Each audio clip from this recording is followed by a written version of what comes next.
بینەرانی ئازیزی تەلەڤیزیۆنی کۆمەڵام کاتەوە هەموو کاتێکتان باش. هەرو جۆرەکە ئاگادارن و هەرو جۆرەکە بەڵێنماندا بوو بەرنامەی ڕاستەوخۆماندانە لەسەر بابەتی ئێتیاد کە نێو بەرنامەکەی هەرو جۆرەکە لە بەرنامەهای پێشووە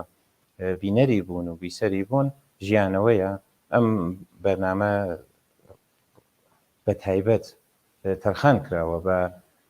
مەسائل و مۆزەڵاتی ئێتیاد لە ناو کۆمەڵگا. هەرو جۆرەکە لە بەرنامەهای پێشویشە ڕامانگەیان پێتان ئێتیاد دانی لە مۆزەڵاتێکە کە لە جامعی ئێمە لە سەراسەر دنیا بە تایبەت لە ئێرانە لەبەر ئەوەی کە سرێ تایبەتمەندی خاسە خۆی هەست لەبەر دەسەڵاتێکە لەو جامعە حاکمە و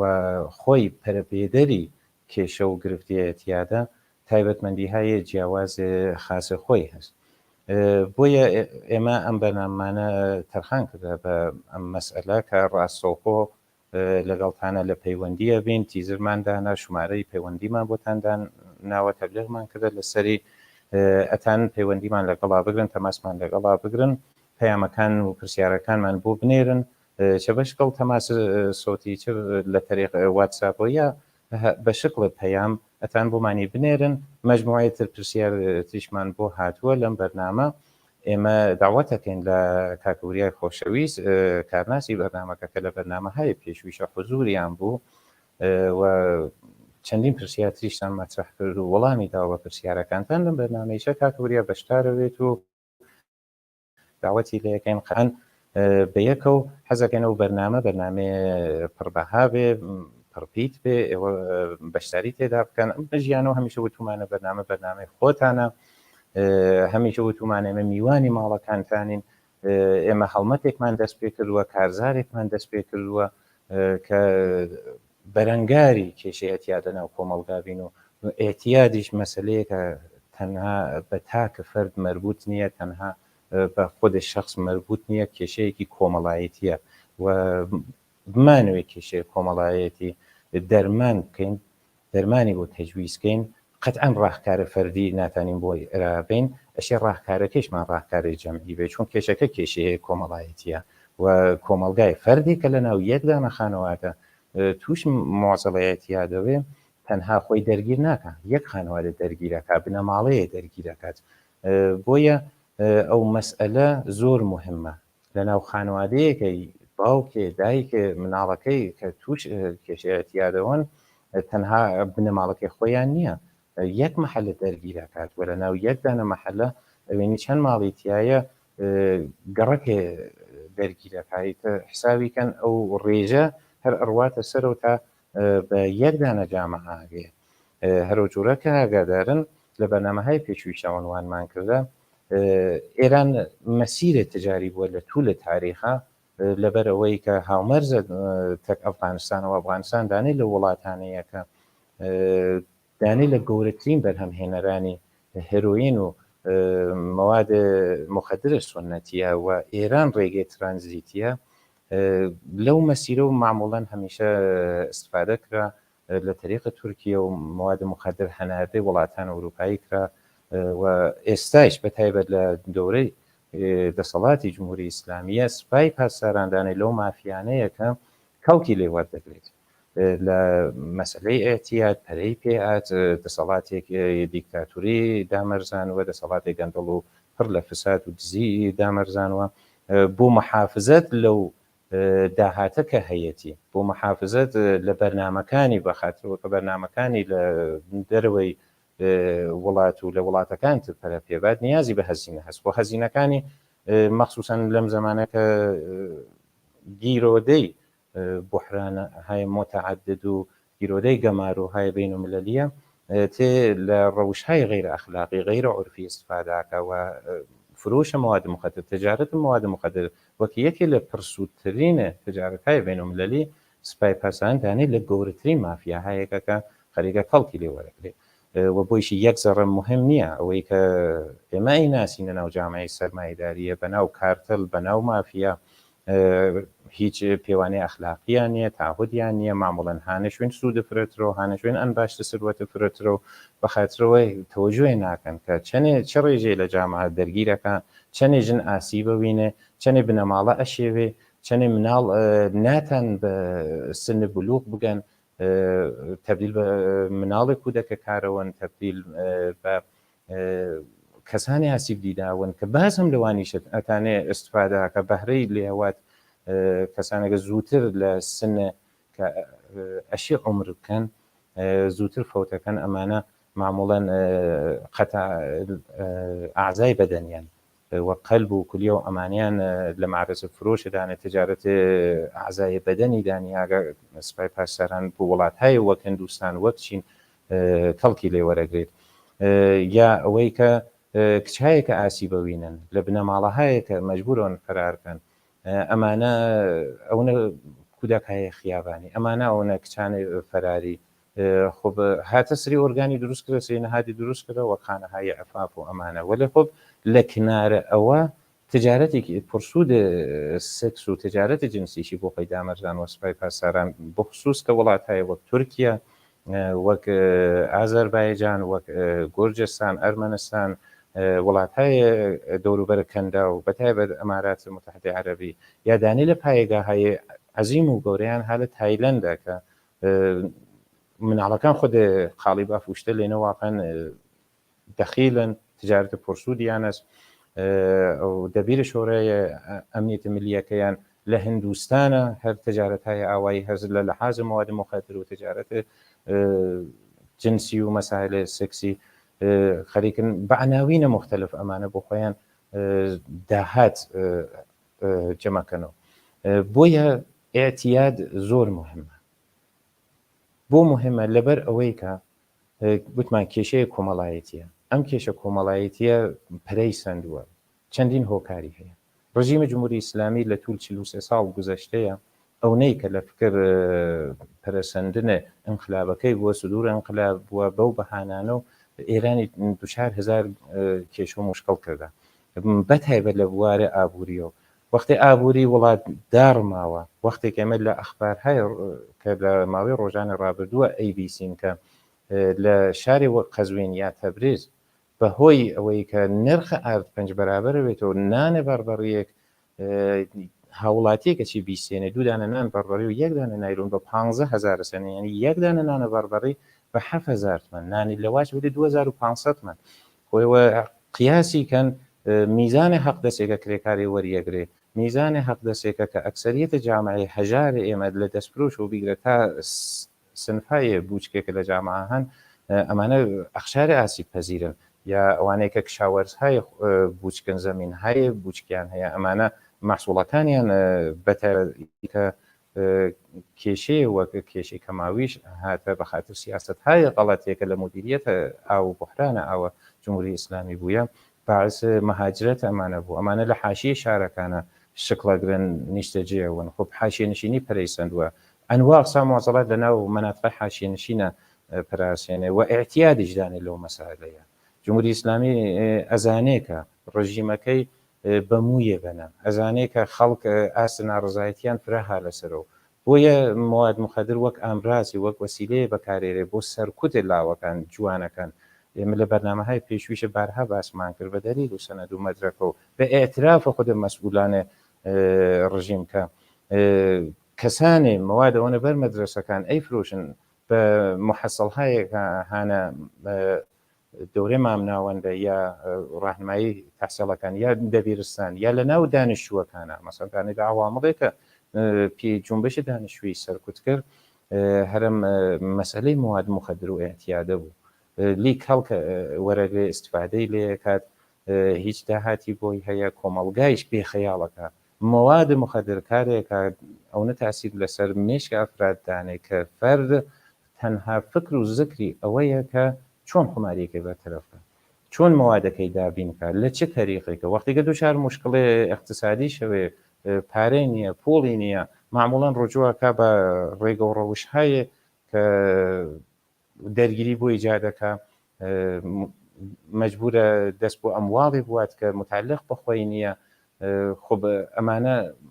ناو کۆمەلگان نزاحەیە تایفەی ئیجادەکان نزاحەیە بین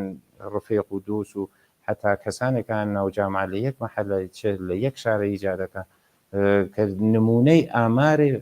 فەجیعێ کە ئێمە هەستمان لە میزان و تعدادە پەروەندەهایەکە لە دەستگای قەزایی ڕژیمە هەست لەسەر فرەم کێشە کۆمەڵایەتیانە وەلی ڕژیم یەکجار بەهای پێنات پس فەردێکە کە معتاد دەبێت فەردێکە دەرگیرە کێشەی ئەتیادا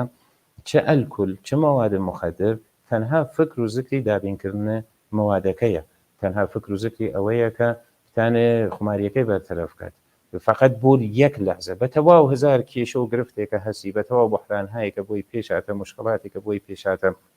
چه بربەسای سیاسی چه بربەسای اجتماعی زەبتکردنە ئازادیهای سیاسی زەبتکردنە ئازادیهای اجتماعی کۆمەڵایەتی ئەمانە هەموو و زەوتکردنە ئەمنیەتی اقتصادی یعنی لە بینبردنە ئەمنیەتە غەزایی ناوجامع خۆ بمانە گشتی مؤثرە فەرد بەخاترەوە چون توانی نییە مسافرەت کا بچێتە جامعەیەت شوێنێتر بتانێ لەو فەزا دوورە بێتەوە نیازی بە شتێک هەیە کە هەزینەی کەمی بێت بتانێ بۆ ماوەی دووری بخاتەوە خب ئەو دوورخستنەوە وادار یەکە بچێتە سوراغ هەرزانترین شتێکە لە جامعە هەست ئیسە ڕە و جۆرە کە ئاگادارن لە ناو ئەخبارەکانیشە قەتعەن بیستانەکە لە شەبەکەهای خۆی تەلەڤیزیۆن پەخشەوە بوو تەلەڤیزیۆن کۆماری ئیسلامی ئەمەڵەن چووە مەحەلەهای جنوبی شارستان گزارشی لەسەر ئەوەی کە چۆن مواد مخدر مەسەن چەند دەرسەد گران بووە چەندی تاسیری لەسەر مەصرف کنندەکان هەست خەریکە خۆی ڕەواجیە تەبلیغی بۆ کاتی ینی نرخەکەی لە قباڵە پێداویستی هەیە خۆراکی و دەرمانی ومانە حساوکەی تەوەڕم تاسیرە ئاچنانی لەسەر مواد مخدر نەبووە بەرعکس فرەتە لە دەستڕەسە بووە ینی ڕژیم بە نەحوی کاری کردە چۆن خۆیان دەخیڵن چۆن خۆیان دەسەندەرکارە مەسەلەنە کارێکی کردەکە نرخ مواد مخدر لە ئاسێکە قرار بگرێت خب فەردیش بۆ ئەوەی کە ماوەی لەو فەزا دوورە و کەفێ ئەچی دە سوراغ ئەلکول شاید لە ئەوڵەوە بەقۆڵ خۆی بە تەفریحی و دەسوی پێکا فقط ماوەی دووری کاتەوە بێ خەیاڵی کاتەوە مەوادیش تەئسیرات لەبان بەخشای لە مێشکۆدانی کە بەخشای ئەحساساتی مربوط بە ئەحساساتە ئینسانە بەخش منطق ئینسان زەعیفە کاتەوە خب وەختی نەتانی تەجزیە تەحلیل کەی ڕەوابطت مەسائل و مشکڵاتێکە هەست خاه ناخە بەخش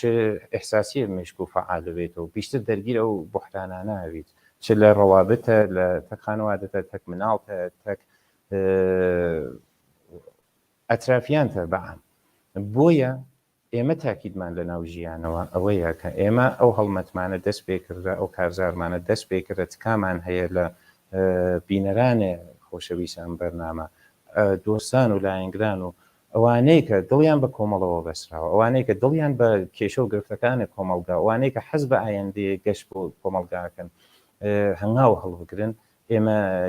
نیازمان بە یارمەتیەوەیە بە هەمومانە و دەست بینە دەستێکەوە بۆ ئەوەی کە بتانین ئەو کێشانە کە حاصڵی ئەتیاد چە بە ئەلکولە چە بە مەوادە مخەدرە تانین بەرتەرەفیکەن ناو جامعە ئارو جۆرە هاوڕێیان ئشارەکەن کاکوریا هات کەسە سەرخەت حەزەکەم ئیسلام بێنە خەمەتی کاکەوریا ئیسلام ئەرزەکەین سلام کاکە کاوانمەندونە بن ڕۆز زۆر ڕێز و سلام هەیە بۆ هاوڕیانی تەلەڤیزیۆنی کۆمەڵەوە بۆ بینەرانی خۆشەویست ئێمە ئیسلام ئەرزەکەین لە خزمەتە کاکەوریای خۆشەویست زۆر خۆشحاڵین کە حضورت هەیە لەم بەرنامە وەک هەمیشە چامان ڕۆشنەوەی درۆشتەکەین تۆزێ مشکل تکنیکی بوو تا توانیم وارد بم تۆزێ خایانی ببورن ناخوایشەکەم مطمئنم کە بینەران بەرنامەی ژیانەوەیش قەتعەن خۆشحاڵن کە جنابەت حضورتانەیە لە بەرنامەکە من لە غیابە جنابتە کورتێ لەسەر ئێتیاد و مۆزەڵات و مشکڵاتێکە هەسی ناو کۆمەڵگا و ئەهەمیەتە ئەو بابەتە بۆ ئێماشێ بابەت وەختمان تەرخانکەین نسبەت بە مەسئلە باس کرد بۆ بینەران و حەزەکەم جنابیش و ئەگەر بتانی لە ماوەیە کورتە مقدمەیە شتێک ئەگەر هەتا بۆ بینەرانی خۆشەویستی بەرنامەی ژیانەوە باسیکەی زۆر خۆشحاڵە من خۆشحاڵم لەم بەرنامە بەشدارم و خود دیارە بەرنامەیەکی زۆر مهمە و لە ئێرانە بەداخەوە زۆرێک لە خانەوادەکان دەرگیرن و بەبێ ئەوەی کە حەفازەتێکیان بێت بەبێ ئەوەی کە بزانن چۆن یارمەتیەتانن وەربگرنەوە بەبێ ئەوەی کە لەناو کۆمەلگا بەداخەوە حاڵاتێکی سیستماتیک یارمەتی دەر مەوجود بێت. ئەوانە لە هەر حاڵە کۆمەلگای ئێران کۆمەلگایەکە کە زۆر زۆرها لە معرەز خەتەر ئاعتیاداوە بەداخەوە ئەو کەسانەیە کە هێشتا نەبوون بە یانە هێشتا نەکەوتن لەسەر ناو ئەم مەسئلە زۆر چ تهدیدیانەکا کەونە ناوی و ئەو کەسانێکە کە کەوتون زۆر مشکڵیان هەیە بەڕاستی کە بتوانن چۆن بتوانن بێنە دەرەوە و بە هەرحاڵ ئەو کەسانەیە کە دەوروبەریانن خانەوادەیانن کەسوکاریانن زۆر بە پەرۆشتن و زۆر تەلاشەکەن بتوانن کارێ بکەن بەڵام ئەو جۆرەیە کە وا دیارە زۆر زۆر بە نسبەت کۆمەلگاکان تر و وڵاتەکانی ترە و مشکلاتیان زۆرترە لە دەست و پەنجە نەربکردن لە تەک ئەم مۆزوعە بۆ بوونەوە خەدەبەیەکم نییە بەڕاستی مەگەر ئەوەیە کە بەحسێکی مشەخص بێت تاپچینە سەر بەحسەکان بەحکەین و هیوادارم بتوانێت یارمەتی دەرێک بێت لە هەر حاڵان بەحسانە ئێمە ئەیکەین هیچ ئیسرارێکی تیانە چەندێک تەخەسوسی بێ هیچ ئیسرارێکی تیانە چەندێک جواب دەرەوە بێت بەڵام تەلاشێکە ئەیکەین کە بتوانین بە سەهم خۆمان بەپێ ئەو شتێککە ئەیتوانین و ئەزانین بتوانین یارمەتی دەربینەوە هیوادارم ئەو کەسانەیە کە لەم بوارە ئەتوانن و ئەزانن لێ بەشی وهایە کە خۆیان مناسب بێزانن تەلاشکەن و زۆر لە باشترین حاڵەتی چیا ئەوەیە کە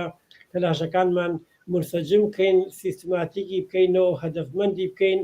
وی بەیەکەوە بکەین کە بتوانین بەیەکەوە تاسیر مثبت بن. هیوادارم منیش دەستخۆشی دەکەم کاکە وریا قەتعەن ئێمەش دڵنیاین کە ئەو تاسیریە بێ ئێمەش تاکیدمان لەسەرەوەیە کە هەمومان بەیەکەوە یان دەست بێنە دەستیەکە و بەشکڵی سازمان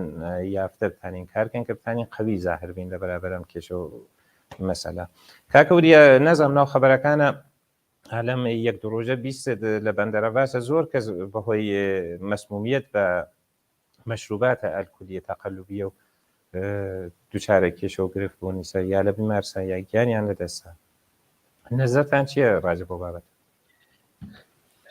ئەو شوێنە شوێنێکی گەرمە و دیارە لە ئێرانی چا ئەلکول بە حاڵەتێکی حداقل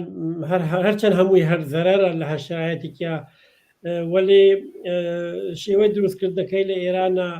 زۆر مشکڵەوە جگە لە ئەوە ئەو ئەلکولەی کە ئەیسێنن ئەی بەنئینە لێنا دەستکاریەکەن و دەستکاریکردنیان زۆر مشکل سازە بەڕاستی لەگەڵ سلامەتی و مشکلاتێکی سلامەتی زۆرە ڕوبەڕووە کاتەوە ئینسان و قابلی انتظارە بەڕاستی چتای بووە ڕوو بدا بەڵام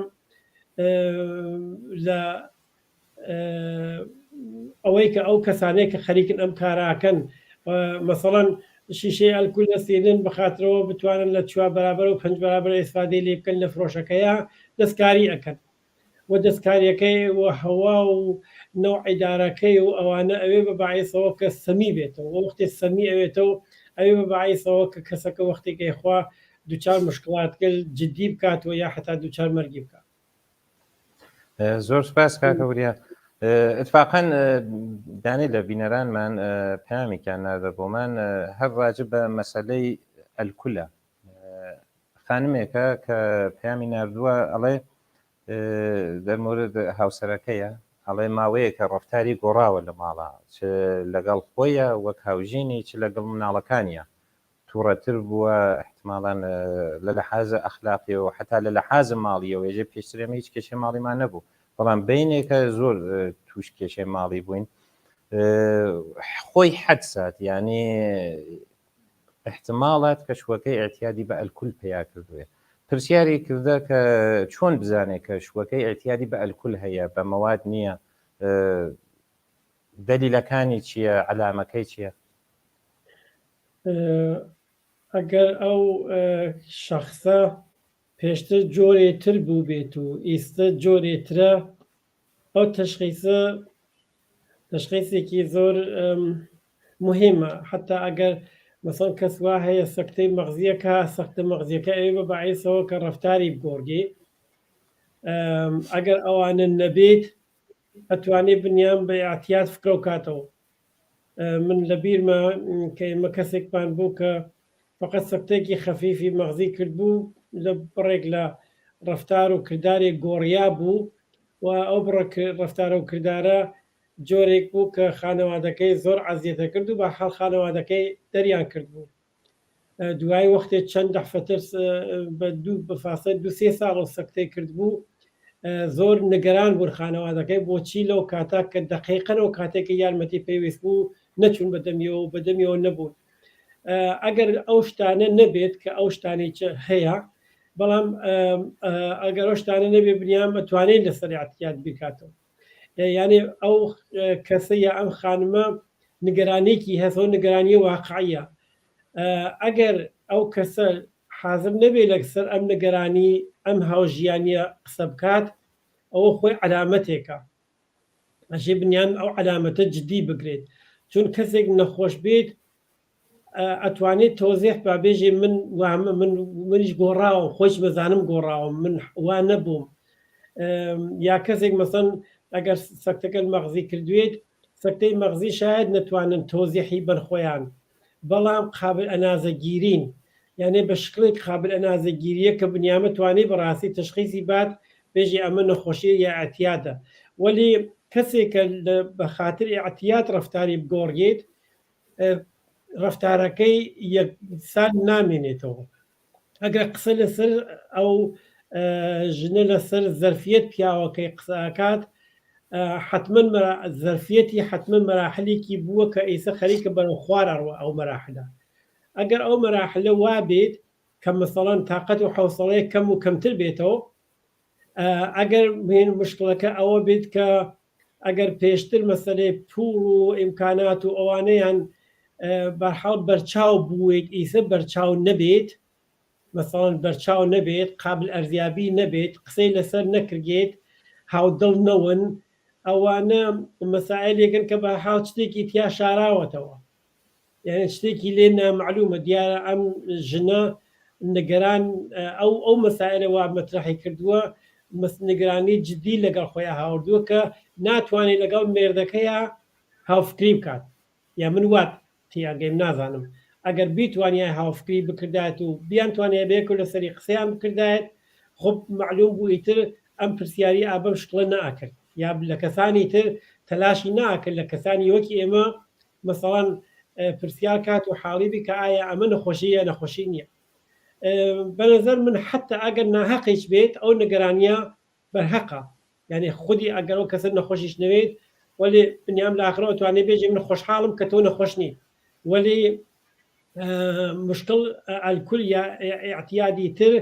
بەڕاستی ئەو نوع علامەتیانە هەیە و هەرچی زووتر لەسەری فکرە بکەیتەوە دەستی پێ بکەیت قسە بکەیت بە نەف نەخۆشە کەس و بە نەف مناڵەکانیە و بە نەف دەوروبەرەکەیە لە هەر حاڵە من احساسەکەم ئەو کەسە شتێکی هەیە شتەکەیت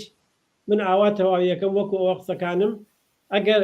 سەکتێکی خەفیفی مەغزی نەبێت کە خۆی تشخیصی نەداوە خۆی وەکو هەموو کەسی تشخیصی نەداوە حاضریش نەبێت لەسەری قسە بکە ئەتوانی ئەتیان دەست خۆش بێ کاکەوریا پرسیارێکە مەترحەوێ ئەوەیە شاید لە ذهن و بینەریشمانە مەترح بێ کە خۆ ناتانێت ارتباط تەکشوەکەی بەرقەرارکە ارتباطە کەلامی یا پرسین یا ئەوەی کە خۆی لەسەر و بابەتە سەر بەحث باس کات کە ژنەکەی چەند پرسیارتر هەمزەمان مەترحکە کە بزانێ واقعەن کێشە و گرفتەکەی چییە بۆ گۆڕاوە یا حەز نەکە لە بەرنامەیەک پێشویشە هەر لەسەر مەسەلە باسمان کرد کە بۆ سەختە بۆیان ئەسەن لەسەر مەسەلە قسە بکەن ئەم خانمە چۆنەتانێت تێکی ارتباط بەرقەرارکە وخە من ناتوانێت زۆر کالە ئەوە توانێت خۆی بگۆڕێ ئەتوانێت ئەو خانمە ئەتوانێت ئەویش ڕەفتار خۆی بگۆڕێ ئەگەر ئەو ڕەفتار خۆی بگۆڕێت خۆ دیارە شتەکان قابل ئەنازەگیرین یعنی لێرە ئەو ناتوانێت زۆر کار لە پیاوەکەی بێژەیەگەی لەگەڵ بە قسە بکەیت بۆچی تۆ مشکلاتت چییە ناتوانێت پیاوەکەی مەجبور کە بە مەسەڵەن قسایەکەوە دەفەکان تر کردمان ئیعتراف و یا بالاخره ئیعلامی کات یا بێژێ چییە ئەو کەسە شاید پرۆسی ئەگەر نەخۆشی ئەتیاد بێت شاید هێشتا لە نظرخۆیە و یا حتا لە ڕفتارێکی ئەوە دیارە زۆر شتی هێشتا هەر سوباتی هەیە سوباتی ئەو نەهەیە ئەگەر مەسەڵەن بە ئەلکول هینی بێت ئەگەر بە ئەلکول ئاعتیادی بێت مەسەڵەن دیارە ڕفتاری گۆڕاوە بەڵام سوباتێک لە ڕفتاریە هەیە کە ڕفتارەکەی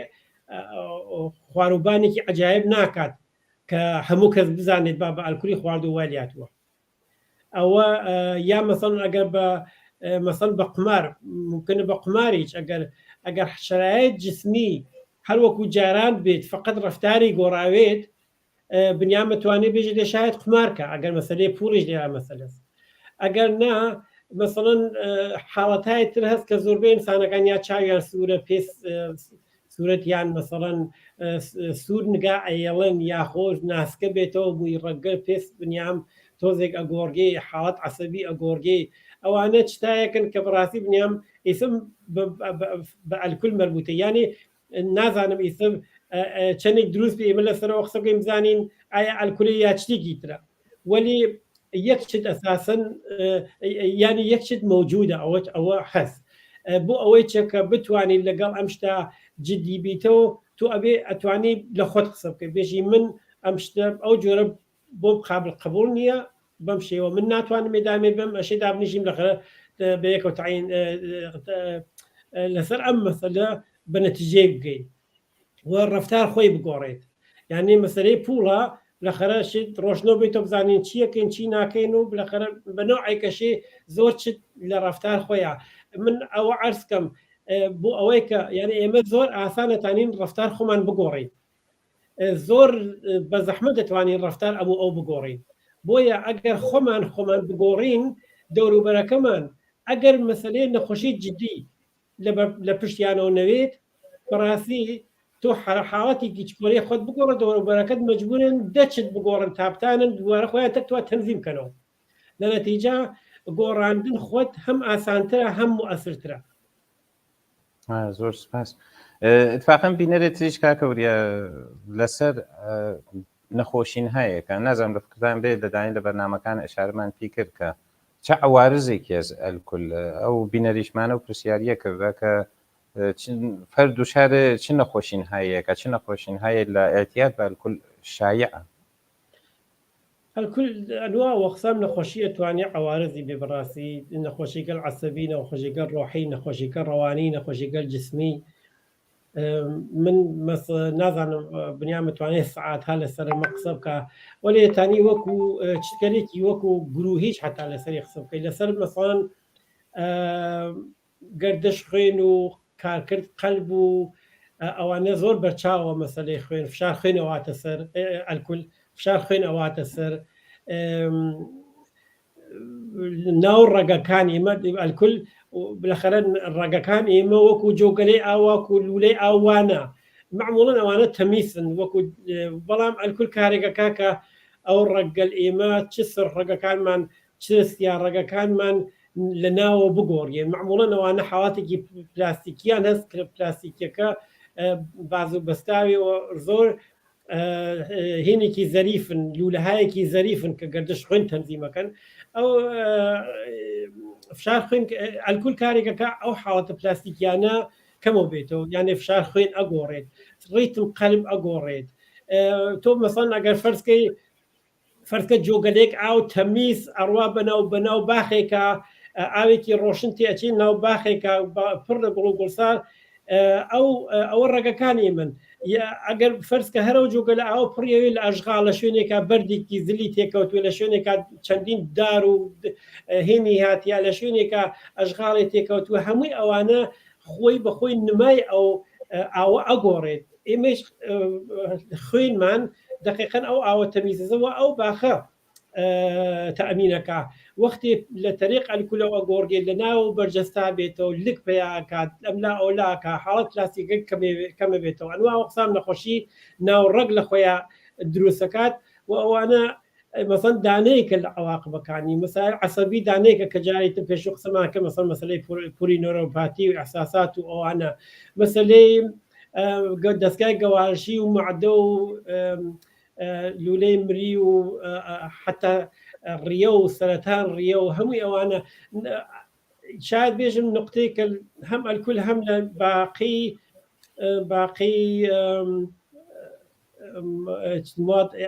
اعتیادەکانە مشتەرەکە ئەوەیە کە سوخت و ساز و تەئەمین ڤیتامین بەدەن بنیام ئەو نەکەمەکەنەوە یا ڤیتامینێکە مەسەڵەن کەسێکە ئەیخوات ناگەیت پێ مەسەڵەن پێسیان پێس ئینسان بەبێ ڤیتامین بەڕاستی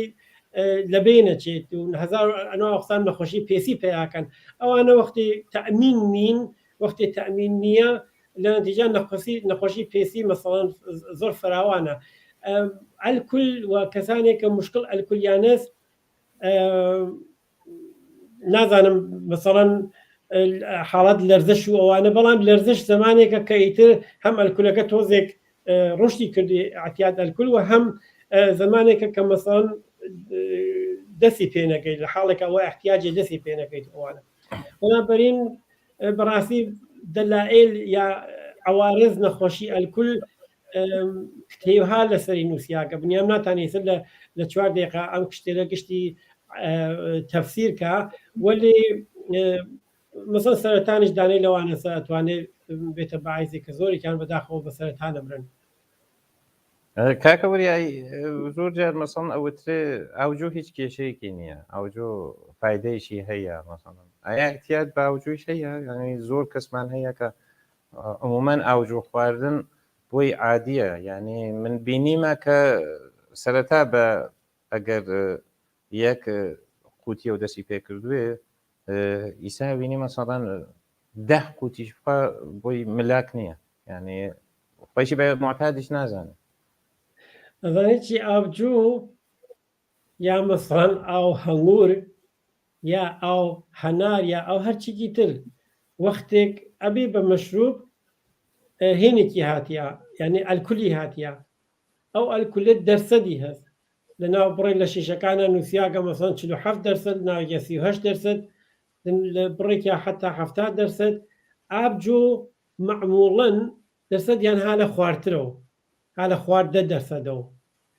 فرێکیان مەسەڵەن حتا ئەڵمان ئەکسەرەن هان لە ژێر 50 بۆیە خودی ئابجووەکە مەسەلە نییە ئەو دەرسەدەسەر لە ئەلکولکە لە ئێرتبات تەک ئاوجووە نەخۆشەکە چەپێکا معتادەکە پرسیارەکە شاید بنیام عەکسی بکاتەوە بێژێ بۆچی مەسەڵەن کەسێک بە ئارەق ئاعتیاد پێیاکە وەلێ بە ئاوجۆ پێیای ناکە ئەو شتە هەست واقعیەتی هەست کەسێک دەتوانێت فقط بە ئاوجۆ معتاد بێ کەسێک دەتوانێت فقط بە ئارەق معتاد بێ ئەوە بەوە کەوتووە کە خارج لە مەوادی ئەلکولی کە مەوجودە هەلەنە ئەو مایعە باقی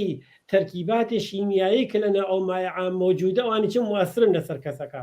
بۆیە کەسێک فقط بە ئابجوو ئاعتیاد پێیاکە کەسێتر بە شتی تر ئاعتیاد پێیاکە بەڵام لێرە ئێمە وەختی قسە لەسەر ئەلکولەکەین دەرسەد ئەلکولەکەس واقعان ئاعتیادەکە دروستەکە کە لە مەسەڵەن شناپس ئەوێتە 38% وەلی ئابجوو ئەوێتە مەسەڵەن 4.7% شتێکی ئاوا ولی معتاد ئەکات بدەخەرەوانی کەس وا هەست مەسەڵەن بوو ئابجۆ حاڵەتگەری تایبەتی هەست بەداخەوە ئەو حاڵەت تایبەتی گەلە ئەوانە کەس وا هەست مەسەڵەن ئەتوانێ خۆی کنترۆلکە ئەسڵەن دەستی پێ ناپوە معتادیش بە ئابجووە بەڵام وەختی قەتێکی کردە سەرزوانی ئیتر کنترۆلی دەست دەرەچی حتا ئەکەفی ئەخوات ئەو کەسانە کەسانێکن کە بە مەزەکەی خارج لە تەئسیراتی دوایی تەئسیرات ئەلکولەکە کە لەسەر مەغزی دایانێ دوایی بە خودی مەزەکەی معتاد ئاعتیاد پێیاکەن بەخاتر هەل بۆیە وەختی قەترێکە کەنە بانزوانیان ئیتر ناتان قەتیکەن حتا ئەگەر ئیمکان ئەگەر بووی لە بەدەستیانە حتا ئەکەوە وایە دەنزیکە و شاهدە و شتە بووم کاکەوریا زانم زۆرە لە بینەرانیش قەتعاً لە نزیکەوە شاهدەوە شتە بوون. کاکە بریە با بینە سەر پرسیار بەعدی بینەرێ پەیامی ناردە وتویەتی کە تەفاوتە بینە هێروین و کۆکاین چەست چ لە ئولگوی مەسرفیانە چ لە میزانە ئەتیادیانە و ماوەیە کە فەرد هەر کامیانە شەدیدتر بە ئەتیاد دووچارە. هێروئین و کۆکاین مەسەلەی هێروئین ئەوانە مەسرفیەکەن کە گەرەکیانە مەسەڵەن دوای مەسرفەکەی بخەون لەم دنیا لە دنیا خەبەریان نەوێت و بلەخەرە حاڵەتێکی بێهۆشی مەسنوعی تەقریبەن ئەگرن بە خۆیان. بۆ ئەو کەسانەوە ئەو نوعی ئەتیادە پێیاکەن معموڵەن گەرەکیانە بەڕاستی لە تەریق ئەو ئەتیادە و نوعێک ارتباط خۆیان لە تەک واقعیاتێکەوە ئایسە هەنتیاوە لە تەک دنیاکەوە هەنتیا قەتعیکەن و مطلقاً بچنە ناو خۆیانەوە لە تەک هیچ کەسێکە هیچ گونە ارتباطێکیان نەوێت و بچنە ناو خۆیانەوە بلەخەرە لەو دنیا فانتازیاوە خۆیان تەسویرەکەن و خۆیان پیان وایە ئەتوان تیا قرار بگەن بڕۆن بۆ ئێنە. بەڵام مەسەڵەن کۆکاین وانە کۆکاین تانی بنیام هەتاوەکو عەکسیشی تۆشەکە کەسێکە مەسەڵەن وەرزشەکە ڕەخسەکە کاگەلی تایبەتیەکە گەرەکی نیە هیلاک بێت گەرەکی نییە بخەوێت چازانم بە دوای ئەوە کە مەسرفی کرد گەرەکیە دوایی کارەکانی بکات ئەوان مەسەڵ ڕوەکەنە کۆکاین یعنی بەتایبەت کۆکاین حاڵەتگەر حرەکەتی و حاڵەتگەر ڕەفتاری فرەفعال بە دوای مەسرفەکەیان تێرێت. ئەنەرژیە کاذب فرا پس ئێنەرژی کاذب بە فانتازیەوە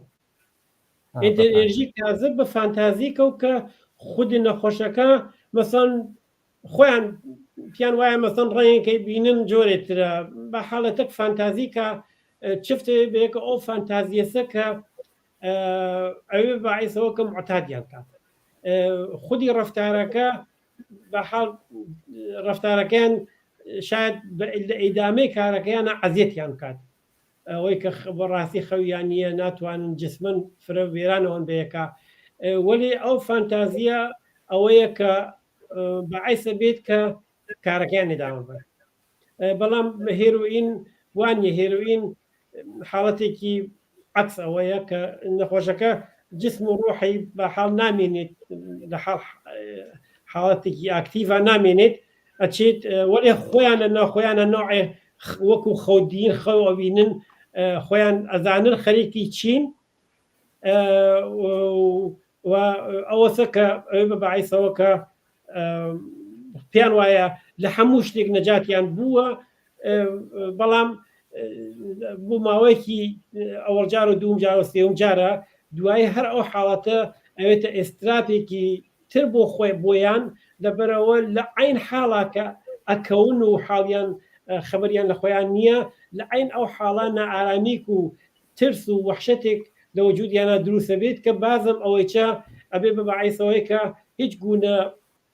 ئەو لەزەتەی کە خۆیان بە شۆنیە ئاگەڕن نەیبینن. کاکوریە بینەرە پرسیە کە هەردووکیان بەشکەڵ پودرن وانە پرسیارەکەی ئەوەیە کە ئەبینە سریەکە کە هێروین مەسرفەکان بەشکڵ جیاواز مەسرفیەکان مەسەڵەن لە کەوچک و داخکردن و ئەلمانە سوپاتاکەن سریەکی بەشکڵ تەزریق پرسیارەکەی وەیە کە لە دوای چ ماوەیەک و فەردەگەی بەو تەزریقی ئەو نە مەسرفیە چێتە سەرەوە زۆر بیانیش ئەوێنی مەسەن دوای ماوەیەک و حتا ڕەگ لە بەدەنیانە پەیان ناوێ ئەنوا چەند ڕێگەکانیان ئستفادە کردە. ئەزانین چۆنە ئەوانە بە چەند چت مەربوط بوون مەسەڵ لە دەهەی 1970 بەتا بەدەم شتگەرە بوون بە دوای جەنگ جیهانی دووەمەوە مەسەڵەن لە ئاڵمانە تەزریقکردن فرەترە تا مەسەڵەن ئینگلیس و باقی وڵاتەکان تر تەزریقکردن لەبەرەوە حاڵەتێکی ئینتەنزیڤتر یا سەریعتر هینیان نەکات لەو حاڵەتە عادییان خاتە دەرەوە مەسرفیەکە وەێ بەڕاستی هیچ شوێنێکی نییە یعنی هیچ دلیلێکی ئەوها علمی نییە بنیان بێژی ئەوەی بەسەن بەخاترەوە تاسیراتەکە یەکێکە فقط ئەو کەسێکە بە دەرزی ئێسفادەی لێکا لە عین حاڵە خەتەراتی زۆر زۆرترەوە لێ هەر دوای چەند سانیەکە و بلەخەرە لە گۆشێکەوە کەفێت وەگەوێتەوە حڵاتەوە خۆی مەد نەزەریە کەسێکەوە ئەی کێشێت بە این یاخۆ بە حاڵات گەرتر چون ئەنواوە قسام حاڵەتی هێستنیا ئەوە نییە وەلی بەشێکی چ حتا بە سونەتە ناو جوانەکان مەسن هەیە هەفتا هەر شتێک سنت بوو تەخۆی هاور خودی نەخۆشەکان وەختی ئیتر دەسەڵاتیان لە دەست خۆیانە نامێنێت بەڕاستی ئەوان بڕێکیان هەچە حوسەڵیان نییە مەسەن دانیشتن و بینیکەنوان حتا لە ئالمانە شوێنگەرێکیان دروست کرد بۆیان بەناو کنزوم خاوم یعنی شوێنێکە تۆ نەخۆشەکە ئەچیت مۆوادەکە ئەوەت لێنا مەسرفێکە ئەو کەسانەوە کارکونن لێنا ئیجازیانی یارمەتیان بکەن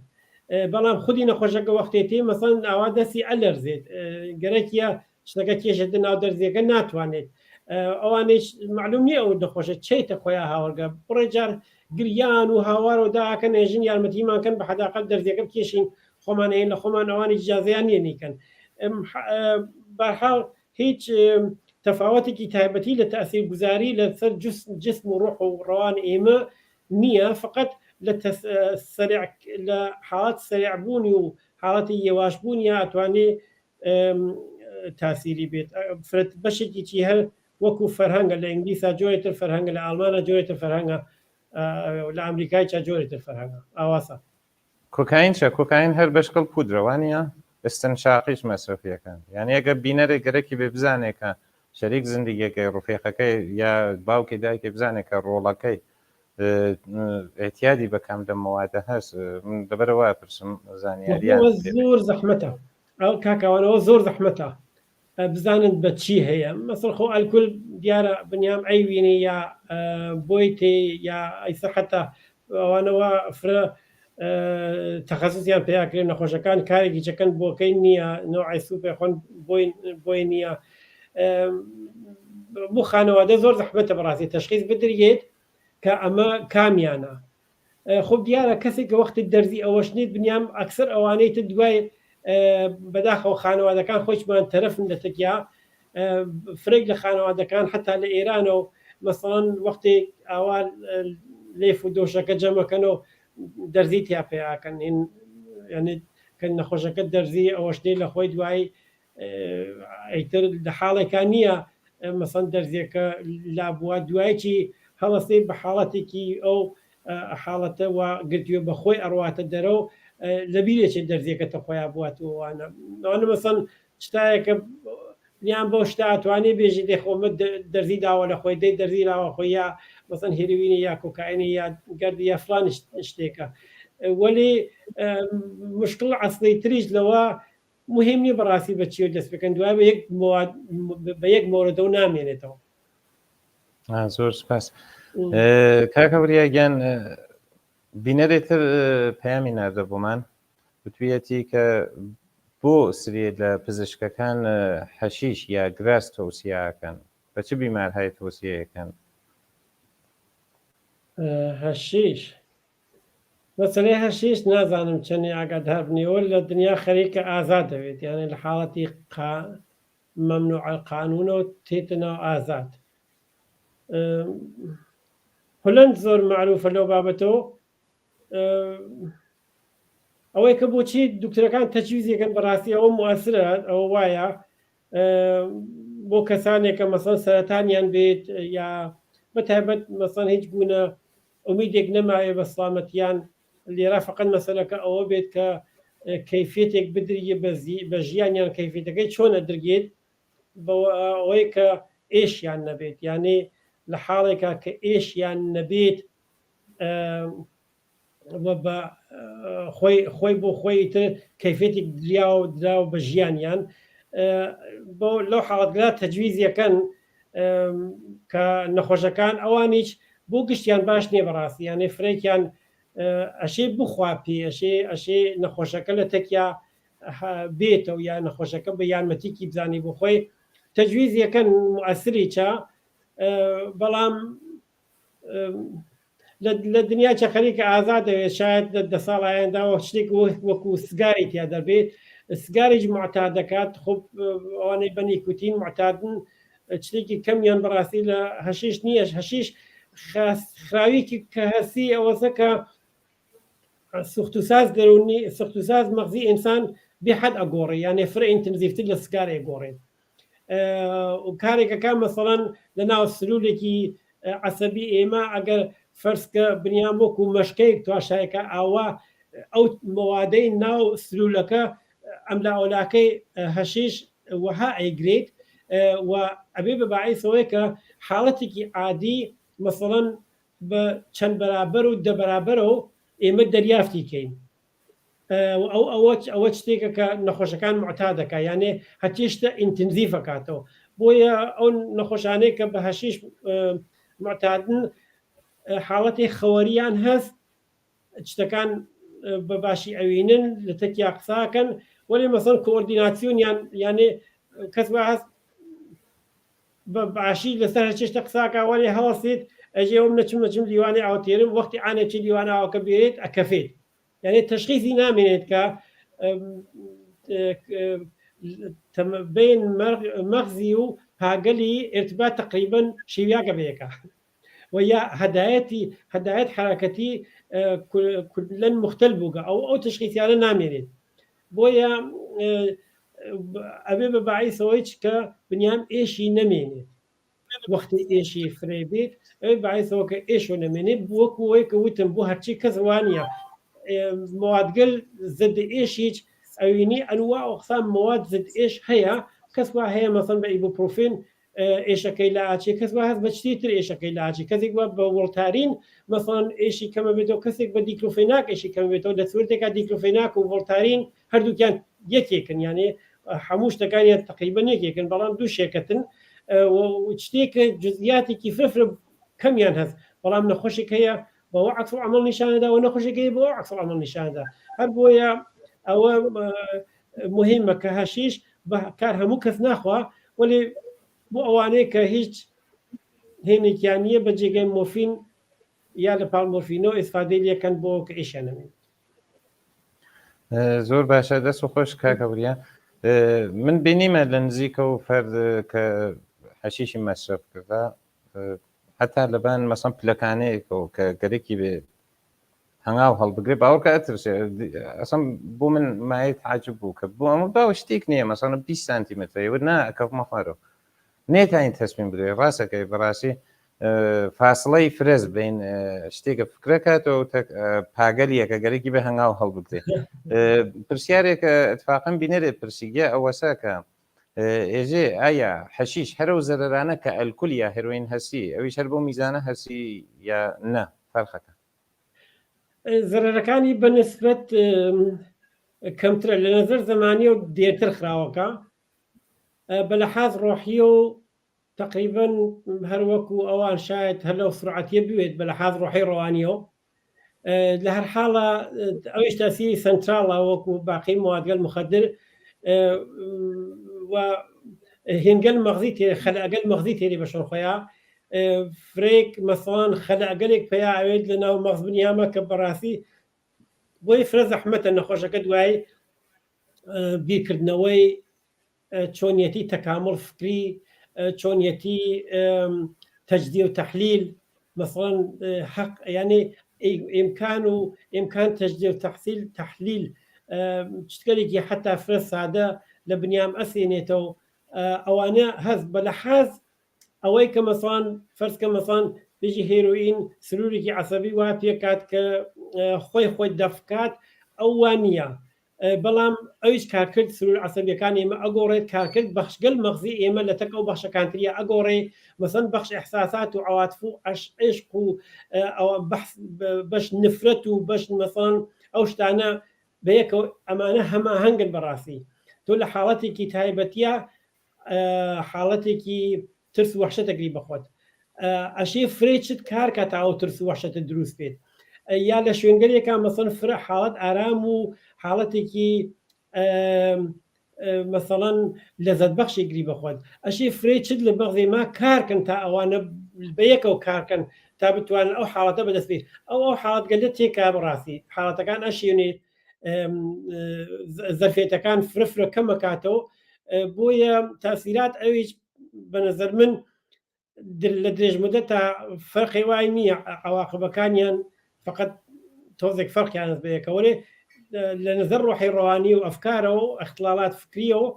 و تەمەرکز فکری و تەکامل فکریە و حتا لە بڕێ مووادا زەحمەتترە. زۆر سپاس کاکەوریا کاتمان کەمە بەڵام حەزەکەم ئەگە کرا بۆت دوو پرسیارما و دوو پرسیاریشە هەرە لەو ماوە هەرە دوو پرسیارە ئاگەین بەشکڵی کورد جوواومان پێ بێتەوە زۆر سپاس دەکەم. بینەرە پرسیەتی کە لە چ نەخۆشین هایەک لە ئەتیاد بە تریاک هەیە و هێروین تەفاوتیان عمومەن چەش؟ هێروئین و تریاک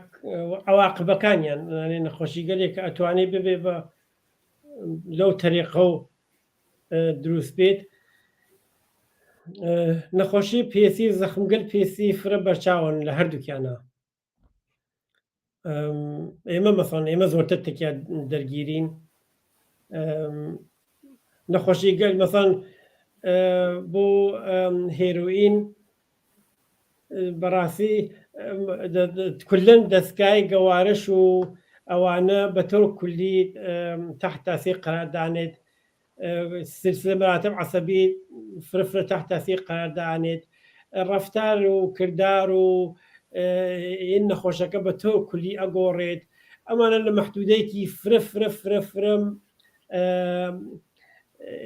تەنگە ژیانەکەن لە حاڵەتی عادیە هیچ گونە زەرفێتێکی ڕۆحیان نییە ئەکسەرەن مەسەڵەن بە حتا لە ناو خۆیانە وەختی گوروگەلێک بچک تەشکیلە دەن بە زۆر و بە لێدان لە یەکتر کارەکانیان تەنزیمەکەن یعنی بێژم چ نەخۆشی مۆجود نییە ئەنوا وەختان نەخۆشیگە لە طریق ئەو مەسایلگەلە و دروستەوێت وەێ بە نەزەر من دانێکیان یانێ نەخۆشی پێسی مەسەڵەن ئێمە فرەتر لە تەکیات دەرگین بۆ مەسایل هێروئین بۆ مەسایل کۆکاینیش هەر بۆ جۆرەیە بەڵام مەسایل کۆکاین چونکو یعنی فرێک ئاکتیڤیتێت و تحرک فرێ لەگەڵ خۆیان تێرێت تحرک بێجێگە لە تەک خۆیان تێرێت بەڕاستی ئەو تحرک بێجێگە لە تەک تەمین نەبوون لە طریق ڤیتامین و مواد غەزایی ترەوە ئەبێ بەعیسەوە کە نەخۆشەکان مەسەڵەن ئەکسەرەن هەم لاغڕی کە تقریبن لە هەردووکیانە هێنا وەێ ئەکسەرەن جسمیان لە ناوە ئاوا بێژم چۆن بێژ شاید بێژم بنیام کەلیمەی گەندیدەگی بەکاربوات چکێک مناسب نوێ وەێ واقعان وای پێتێت یعنی واقعان ئۆرگانێک نامێنێت مەسەڵەن بێژیت ئەو ئۆرگانە ئەو دانیانە بە سالم کارەکە لە جگەرەوە بگەر لە ڕوودەوە بگەر لە مەعدەوە بگرە لە مەسانەوە بگرە ئەکسەرەن یان مەسەڵەن حتا ئیتر مەسەلەی ئیدرار و ئەوانیانە ئەوێت بە مشکل مەجبورن خۆرۆجی بۆ دابنن فرێکیان ئەسەن هێن دانن بۆیان لە معدەیان و مەسەڵەن سوندێکیان بۆ دانن کە چونکو ناتوانن مەسەڵەن چت قوت بن یعنی بەڕاستی ئەوەی چ نەخۆشی گەل فراوان تێری بەشۆن خۆیان ئیسا ئێمە چونکو دەستە بەنی نەکریا ئەم نەخۆشیانە هەروە فقەت تاین ناوەکانیان بێژین زۆر سپاس کاکەوریە تایمەکەمان کورتە قەیناکە داێنین لە بەرنامەهای ئایندە زۆرتر لەسەری حتمەن هینەکەین فقط جواوێ ئەرێ یان نەم پێبەرەوە بۆم پرسیارە ئایا ئابجۆ و شەرا و خاصیەتیشی هەزی یاننا یان فقط زەرەرە بینەرە پرسیەتی ئەیندا من ناتوانم بە ئەریانە بێژم چونکو ئەمە مەسەن سێ چوار جمڵەیژم ئەوەیەوەی بڕێ لە دکتۆرەکان تا ئەم تا 2010 دفاعیانەکە لەوەی کە یاوند مەسەن ڕۆژێک نیمە لیوانێ شەراو خۆیت بۆ هێن باشە بۆ گەردش خوێن و ئەو شتگەلە باشەوەمانە ئەو تۆریە لە بەوەرسگاری چەو بوو زووتر فێ لە دکتۆرەکان وانەکە وەێ بە نەزەر من ئەوانە گشتیان هەن لەژێر پرسیارە نەخە هیچ خاصێتێکی نییە. زۆر سپاس کاکەوریە تەشەکر و لە یەکەین بەداخەوە کاتمان تەواو بوو وەلێ ئەو بەڵێ نادەین بە بینەرانی خۆشەویست حتمما لە بەرنامەهای لایڤ ئایندەمانە قەتعەن بە هاوکاری کاکبوریا و دادەگەلاویش خۆشەویستە و بەرنامەکە ئەبینە بەرەوە هیوادارین بینەرانیش بەشدار بەرنامەکە بن بینەری بن و پرسیارەکانتان مەترەحکەن بینێرن بۆمان هەر بۆ شمارەکە دانرا بۆیە کاکەبوریا من ماڵاوایت لێ یەکەم تەشەکر و لە یەکەم بۆ حەزور و لەم بەرنامە تا ژیانەوەیەکی تر هەر خۆشبی هەر بژی بە خۆشی و سڵامەتی سپاستانەکەم ماندوو نەبن ڕێز و سڵاوم هەیە بۆ هەموو بینەران و هەموو هاوکارانی تلویزیونیش سەرچاو بینەرانی خۆشەویستی بەرنامی ژیانەوە تەلەڤیزیۆنی کۆمەڵە زۆر سپاس بۆ بەشداریتان لە بەرنامەی ئەمڕۆ کە بینەر و بیسەری بەرنامەی ژیانەوە بوون ژیانەوە بەرنامەی خۆتانە بەشدار بن تێدا تا بەرنامەی ئایندە و ژیانەوەیەکی تر هەر بژین بە خۆشی و سڵامەتی